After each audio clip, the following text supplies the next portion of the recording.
భీష్మ సందేశం. జీవితంలో పెను సమస్యలు ఉత్పన్నమైనప్పుడు కొందరు ధైర్యం కోల్పోతుంటారు. ఏం చేయాలో తోచక బాధపడుతుంటారు. అలాంటప్పుడు భీష్మ పితామహుడి మాటలను గుర్తు చేసుకోవాలన్నది పెద్దల హితువు. అవి కష్ట సమయంలో మనోధైర్యాన్నిచ్చి ముందుకు నడిపిస్తాయి.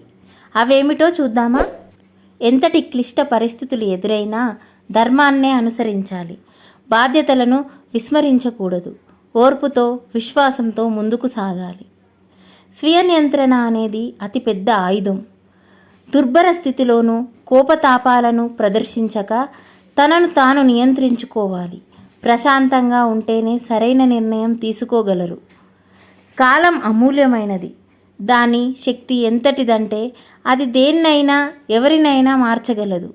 ఈ విషయాన్ని గ్రహించినప్పుడు అలజడికి తావుండదు. కర్తవ్యం బోధపడుతుంది.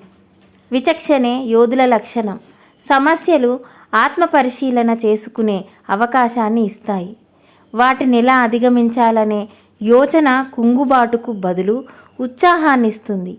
భీష్ముడు ప్రబోధించిన ఈ అంశాలను అనుసరించగలిగితే ప్రతికూలత కూడా అనుకూలంగా మారుతాయి. ఈ వీడియో మీకు ఎలా అనిపించిందో కామెంట్ చేయండి.